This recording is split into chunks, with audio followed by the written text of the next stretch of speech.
Salut les coureurs, salut les triathlètes. Aujourd'hui une petite vidéo parce que je suis en colère après moi et je vais partager cela avec vous. Ça fait près de 40 ans que je fais du coaching et que j'en fais de façon professionnelle, on va dire plus de 10 ans.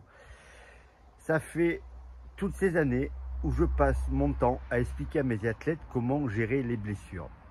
Moi je suis contre l'arrêt quand on est blessé. Et quand on est blessé, je considère qu'on peut continuer à s'entraîner quand on arrive à déterminer le moment où l'on se blesse ou le moment où on fait juste travailler, que ce soit les tendons, les muscles, etc. Mon principe, il est très simple. Si vous avez des douleurs, que vous partez par exemple courir, si la douleur disparaît à l'effort, ben vous savez que c'est plutôt pas mal. Ça veut dire que c'est une blessure légère et qu'en travaillant régulièrement à des allures qui vous permettent de faire cela, vous allez vous soigner tout seul.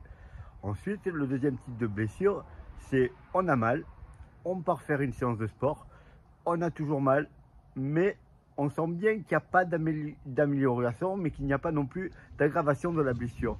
La douleur, elle est là, elle ne bouge pas, parce qu'on a ces douleurs. Et puis il y a le troisième cas de figure, celui où il faut s'arrêter instantanément. C'est où vous avez un peu mal ou beaucoup mal, mais quand vous commencez votre activité sportive, la douleur, elle augmente. Et là, je le répète à longueur de journée à mes athlètes, arrêtez-vous instantanément de faire ce que vous faites. Si vous êtes en train de courir, vous rentrez à pied. Si vous êtes en vélo, vous vous mettez à marcher. En tout cas, vous arrêtez.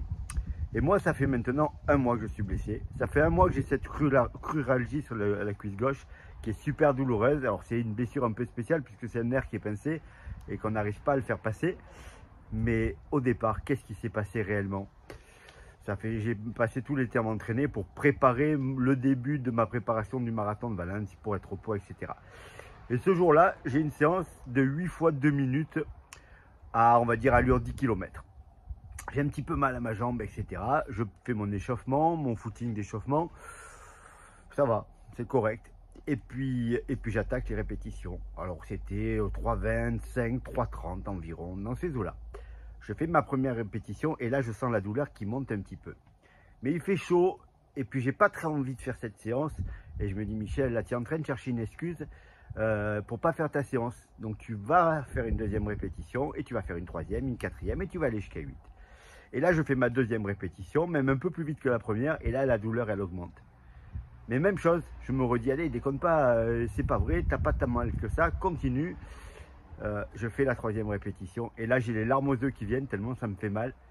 Et là je me dis bon allez arrête, c'est pas possible, tu as vraiment très très mal. J'arrête effectivement les répétitions, mais je me dis bon mais alors quand même tu vas faire un footing. Et là je cours 10 km avec la douleur qui passe pas et qui continue à augmenter légèrement. En me disant c'est que tu n'as pas envie, etc. C'est sans doute un nerf qui est pincé, c'est pas une déchirure, sinon tu pourrais pas courir, tu n'aurais pas pu courir à 3,25. Je rentre chez moi et puis une heure après, je peux plus poser le pied. La douleur, elle est tellement forte dans la cuisse que je peux plus poser le pied. Ça, c'était il y a 4 semaines.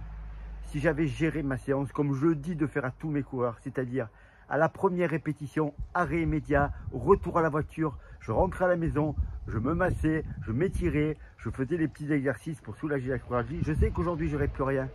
Ça me rend dingue d'avoir fait ça alors que je passe mes journées à répéter tout cela à mes athlètes. Alors, je le redis là pour que vous ne fassiez pas la même erreur. Si vous avez la chance d'avoir un coach, il va vous le répéter en boucle. Attention de ne pas augmenter les blessures quand on est blessé. On trouve une activité de remplacement. On fait du vélo, on fait de la natation et on attend d'être guéri. Et surtout, quand on reprend l'activité, on est très attentif à ce que j'ai dit.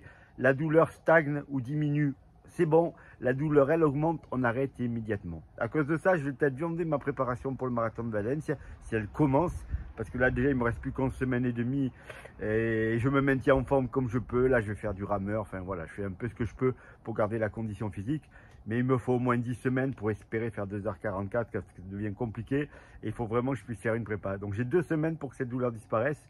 Cette douleur, j'aurais pu la faire disparaître il y a un mois de ça. Voilà. Tout ça pour vous dire, ne faites pas la même bêtise que moi. Les cordonniers sont les plus mal chaussés. Les coachs sont ceux qui se donnent les plus mauvais conseils. Si j'avais juste appliqué les conseils que je donne à mes coureurs, je serais en train de courir comme un lapin et de faire une séance à allure marathon Voilà, et là je suis comme un âne dans mon jardin et je vais faire du rameur parce que je ne peux pas faire autre chose. Et après je vais faire du home trainer parce que je ne peux pas faire autre chose. Ne faites pas la même chose que moi. Suivez votre coach et si vous n'avez pas de coach, suivez ce conseil très simple. La douleur augmente pendant votre séance. Vous arrêtez tout instantanément. Vous ne faites pas 1 mètre de plus. Vous rentrez à pied, vous faites appeler quelqu'un qui vient vous chercher en voiture et vous voyez ce qu'il y a derrière. Courir avec la douleur qui augmente, c'est l'assurance d'être blessé et d'être blessé beaucoup plus longtemps. Voilà les coureurs, voilà les triathlètes. Je compte sur vous et puisque vous avez la chance de le faire, entraînez-vous bien et à bientôt pour une nouvelle vidéo. Pensez à vous abonner, bien sûr.